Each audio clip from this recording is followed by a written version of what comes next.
Beholders are perhaps the most deadly of the great aberration races. They are certainly one of the most distinctive and unusual in appearance. The original beholders are said to have been spawned on one of the outer planes by a primal entity as powerful as a deity. This creature has no name, and its children have no need to generate one for it. To others, it is known as the Great Mother, a name granted more for the fact that the creature spawned the entire beholder race from its very flesh than for any real certainty that it is female. From the Great Mother, the beholder race and its various kin have propagated to the other planes with great success, for few can stand in the way of such destructive creatures. Beholders live in constant devotion to an ageless entity known as the Great Mother.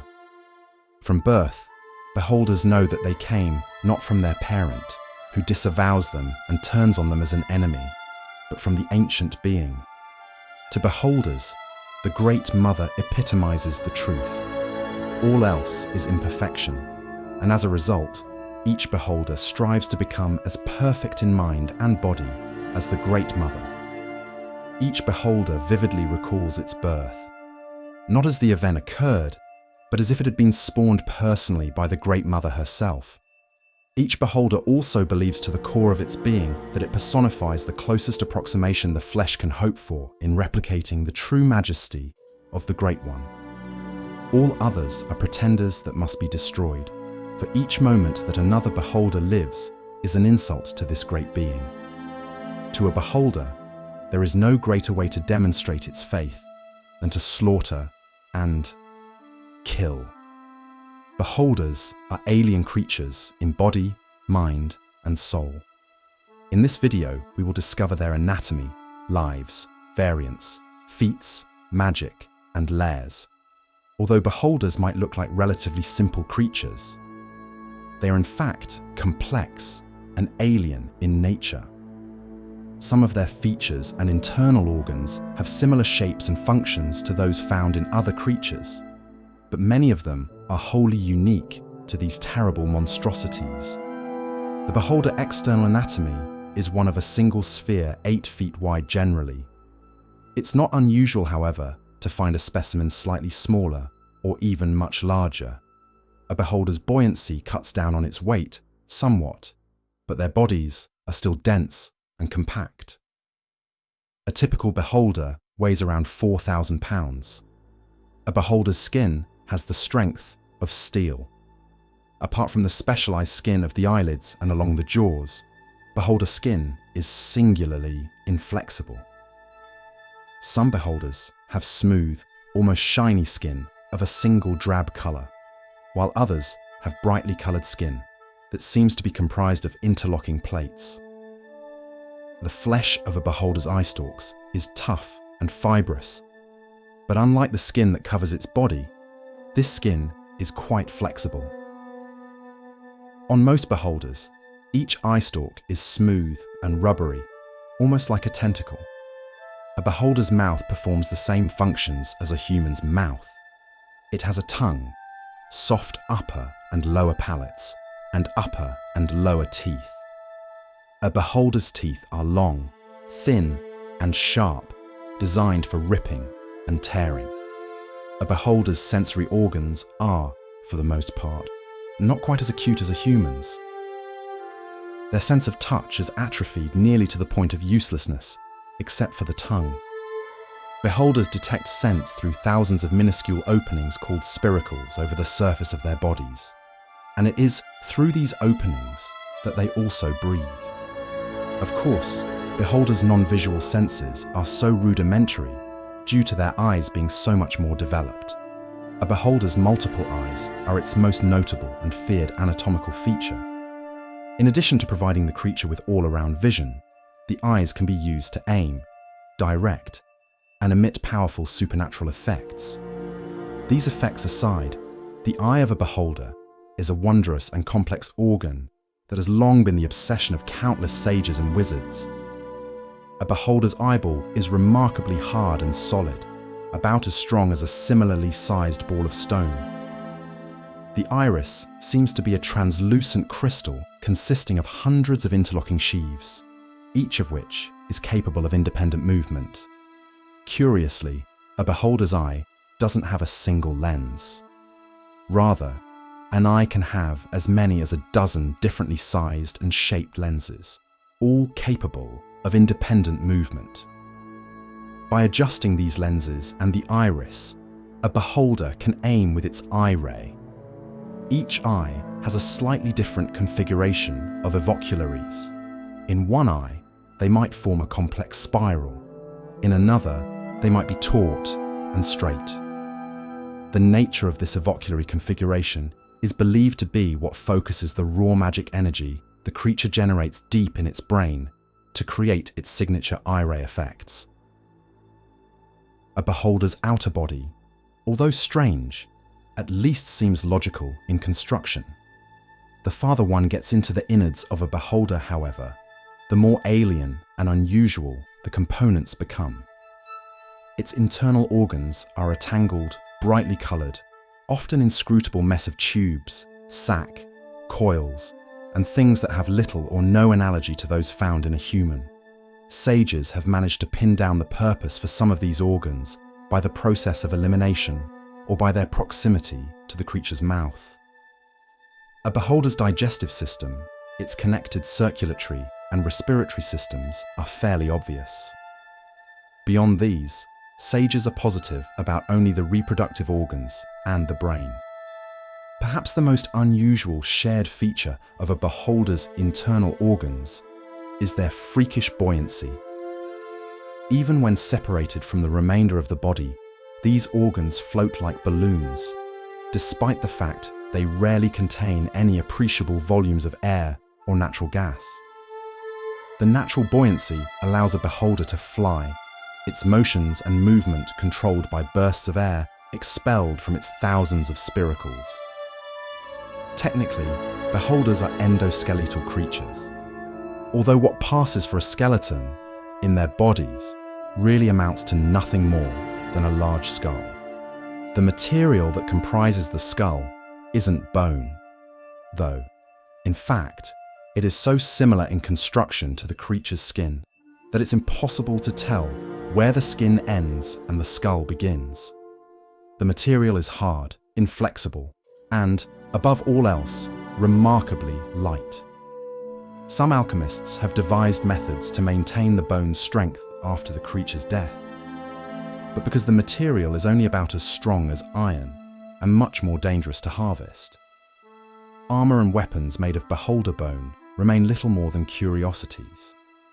The most readily obvious set of internal organs make up the creature's digestive tract. The back of a beholder's mouth consists of a powerful sphincter-like muscle labelled as 1. This opens into a short esophagus labelled as 2, then into a large flat stomach, 3, which fills most of the hollow inside its lower jaw. We see that label 4 shows numerous tubes that are similar to intestines that branch off from the stomach and coil up the back of the creature. Eventually, these intestines become as thin as hairs, and they coil around through a large, fan-shaped organ that contains hundreds of tiny, air-filled channels, labelled as 5. This is the beholder's lung, and the channels constantly mix air with digested food to produce a frothy, pink fluid. The birthing of new beholders is a sight few have witnessed, and by all accounts, it's something that even few would want to witness. When a brood comes to term, a beholder's jaw unhinges, and it regurgitates its womb out through the mouth. The creature bites the womb off, and it floats gently in the air. The young beholders are forced to chew their way out of the gory mass to freedom. They are capable of flight immediately, but their eye powers develop later in life. A beholder's intense magical power and energy are gathered and directed in the internal organs that comprise its nervous system and brain. Some theorize that beholders gather magical energy from the bodies of spellcasting creatures they've eaten, while others believe that they simply absorb ambient magic from the environment. In fact, a beholder's vast store of magical power is directly connected to its eyes. Just as the creature's braided optic nerves transmit light to the brain to allow sight, so do the eyes transmit magic to the brain for storage and augmentation. A beholder can absorb magical energy by looking at spell effects in action, by observing magic creatures like constructs or spellcasters, by gazing upon ancient relics and minor magic baubles, and simply reading or studying spell books. It can even absorb magic from watching its own eye rays, recycling the power back into its brain as it uses them. A beholder's mind, like its body, is alien to the natural world, and actually consists of two separate, independent minds. These minds can be categorized as the rational mind and the intuitive mind. Having two minds does not give the beholder any sort of tactical or magical advantage. If anything, it is perhaps the monster's greatest disadvantage. The rational mind is a coldly logical machine that classifies information into forms and shapes that a beholder can assimilate. It stores plans, magical knowledge, personal rationalizations, memories, and goals. The intuitive mind consists of what a beholder sees. It sorts what it observes to determine what can and cannot be passed on to the rational mind. Here, a beholder keeps suppressed memories and suppressed knowledge, details of past failure, and theories that would shatter its rational mind. In the gulf that exists between a beholder's minds lurk its paranoia and xenophobia. The sane beholders have both these minds working together, although rare. Beholders are hateful creatures, and nothing inspires their hatred more than others of their own kind. In theory, they could get along well enough with another beholder that looked similar to itself, but over time, they always find tiny imperfections in a companion that drive them to rage. Each beholder's physical characteristics are unique, and no beholder would regard another as anything other than an inferior, good only for food. Physical differences are the most minor of variations. Two notable variants, the elder orb and the hive mother, possess wildly different abilities from those of normal beholders. Beyond these are the myriad forms of beholderkin, true aberrations among the race. Creatures like Goths, overseers, and eyes of the deep are subjects of wrath among true beholders, for they are similar enough in appearance and ability to be regarded as mockeries of the beholder self-image. One in every several hundred beholders is born with amazing longevity. These are known as elder orbs, and the source of their longevity is hotly debated. The elder orb is effectively immortal. It never grows senile or infirm from age and can live forever unless it perishes from violence or disease. Even rarer than elder orbs are hive mothers. Their name stems more from the fact that they have the ability to magically dominate others of their kind. Hive mothers form large communities to serve them. This is how beholder cities originate. Left to their own devices, they would rather slay their kin than live in harmony with them. Hive mothers are universally larger and fiercer than their typical kin. The hive mother is an extraordinary and thankfully rare creature found only in the largest beholder communities, called ultimate tyrants. Hive mothers rule communities with tyranny and cruelty, and are mistakenly worshipped as deities by neighboring creatures of other races. Hive mothers can rotate and adjust their position with much greater speed and skill than normal beholders, while having skill over many of their eyes simultaneously. The death tyrant is a truly reprehensible creature. These are undead, akin to zombies, though they retain some innate magical abilities. These creatures are used by powerful wizards as guardians. They are almost never encountered near other beholders who find them abhorrent. An Eye of the Deep is an aquatic version of the more infamous land-based beholder. These monsters dwell in the deepest reaches of the oceans, but rise to the surface to menace those who dwell above the waves. These hateful and cruel creatures are fond of creating illusions of shipwrecked survivors, small islands, mermaids, or whatever they think might lure their victims closer. Eyes of the Deep are about 9 feet in diameter and weight 6,000 pounds. Some can also be found in relatively shallow waterways far underground. A normal beholder can become a wizard or sorcerer, the more ancient are powerful arcanists that have used magic to extend their lifespans. Nevertheless, two practical limitations keep them from becoming spellcasters. First, their lack of hands makes it hard for them to use larger numbers of spell components. Second, their central eye's anti-magic cone makes the study and use of arcane magic difficult. However, an increasing number are embracing a practice once held to be vile and unthinkable to their kind. Through ritual destruction of its central eye, a beholder can learn to channel and use magic much more quickly and efficiently than any other race. These are the members of the Beholder Mage prestige class, and the power they wield is truly impressive. Beholders are highly intelligent creatures with an ancient history, so it should come as no surprise that they have developed unique feats to further enhance their already formidable abilities. Some of these feats include where the creature develops longer, more flexible eye stalks than its kind. These allows it to rapidly maintain the magical essence within its eye rays to deliver them more readily when in need. A beholder that is required to adapt to a strong magical presence can alter its physiology slightly to narrow its central eye, providing a more exact anti-magic effect. This has been true around areas such as Candlekeep, where the use of magic is more apparent. Certain of their kind, that favor stealth and subterfuge, may develop traits of enhanced telekinesis. This allows them to use magic items that would be otherwise ill-fit for their large monstrous anatomy to utilize. Although they are naturally potent adversaries, they understand the value of augmenting their capabilities with additional magic. Yet beholders are not known for their skill or even their interest in creating magic items. Therefore, most of their treasure and magical equipment has been stolen from others. One of the most terrifying manifestations of beholder society is a beholder hive.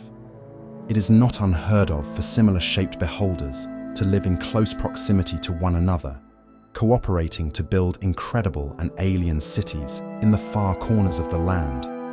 The existence of hive mothers and overseers makes these gatherings possible. These thankfully rare creatures possess a supernatural ability to command and dominate other beholders. Hive mothers are powerful, said to have been spawned directly from the shuddering folds of the Great Mother herself. Overseers are horribly mutated creatures that superficially resemble the original beholder stock from which they sprang. Both can organize a large collection of beholders to work toward a common goal. The appearance of a beholder hive varies wildly. Some are little more than tangled underground mazes of chambers and circular passageways carved by a multitude of disintegrate eye rays, while others are fantastic cities of alien, disturbing architecture. These hive cities are built by charmed minions, with finishing touches by particularly artistic beholders that use their disintegrate eye rays to carve sculptures from solid stone or metal.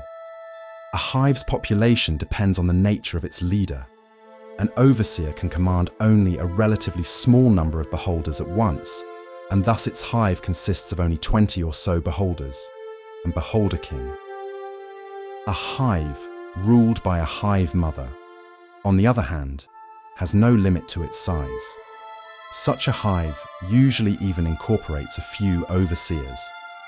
These hives are more on the scale of cities, and although they are often found in underground regions, a rare few appear in remote regions on the surface. The primary goal of a hive mother that rules a hive city is almost always the collection of other beholders and beholderkin. Hive mothers believe that they themselves are the chosen of the Great Mother and must work to bring unity and order to the beholder race. Of course, the multiverse is infinite, so some beholder hive cities across the planes conform to the existing rules of those planes. Sages have tales of several hive cities that have been present across the land.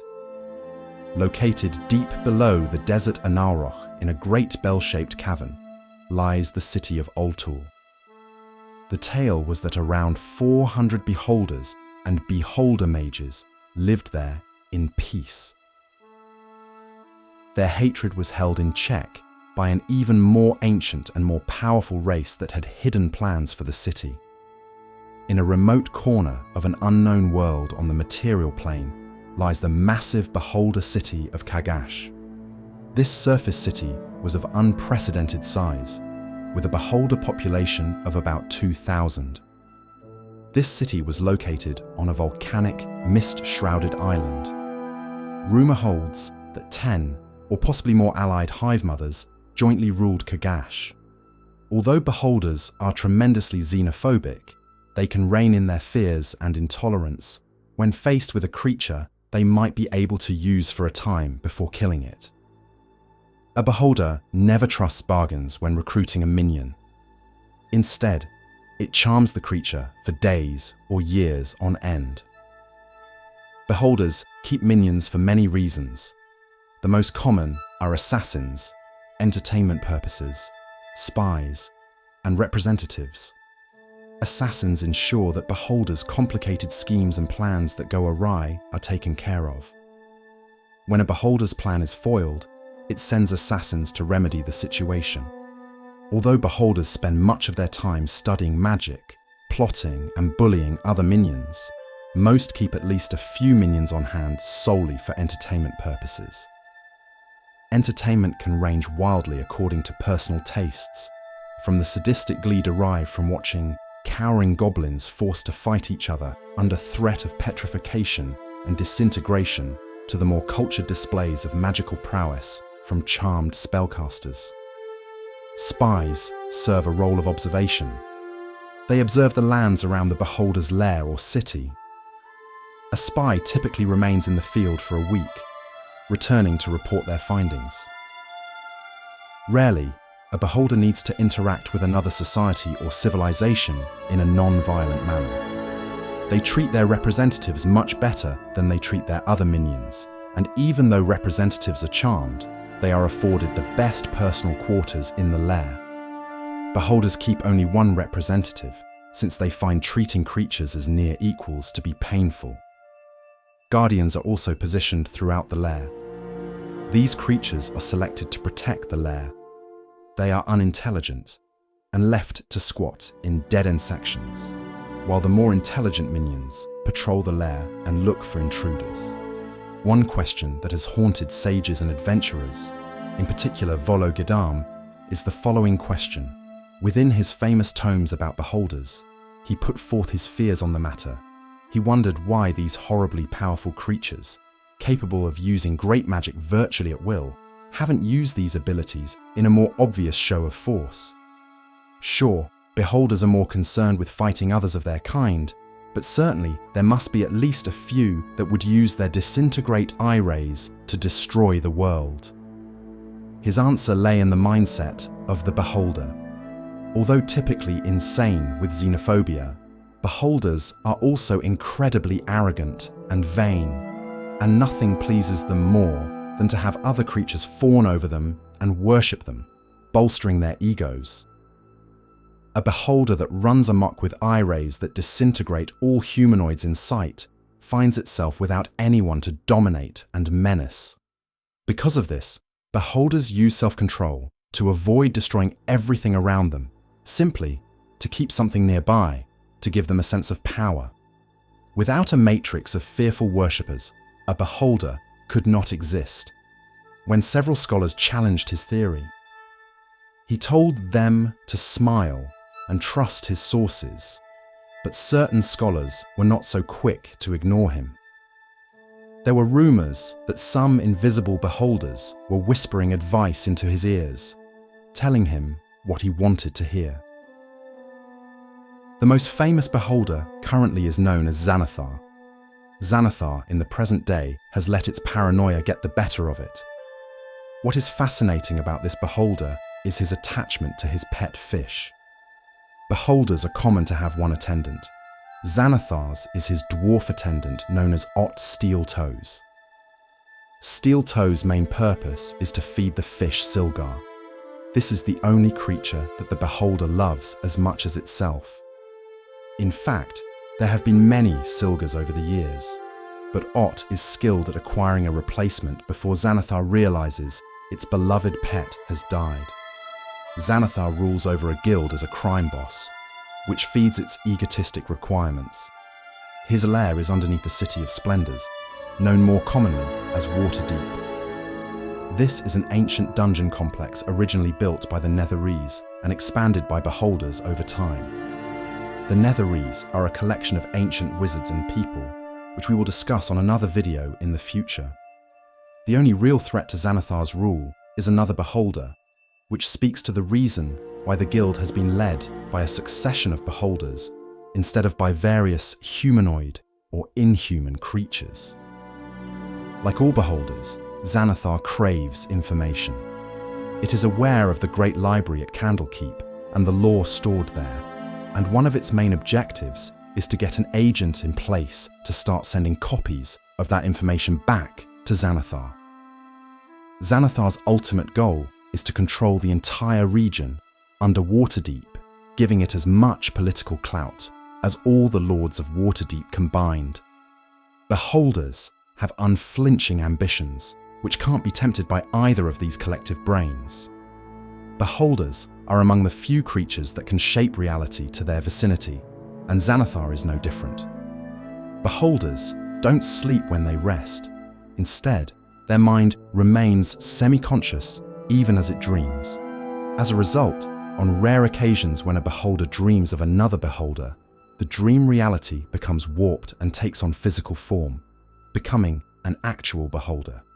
Beholders have many fascinating and outworldly abilities. Elminster, a famous wizard, explains to his students, beholders change, refine, discard, and spin anew scores of such plans all the time. They rule their territories and try to manipulate the wider world from them. For adventurers, the trick is learning where a given beholder believes its territory boundaries are. To the average beholder, human intrigues are the fumblings of babies. A beholder always has several backup plans ready. When dealing with one, I have 3 plans of my own: run, hide, and distract. Rival beholders are always the best ones. If you would like more of this content, or content like this, like and subscribe. Thank you, and see you on the next video.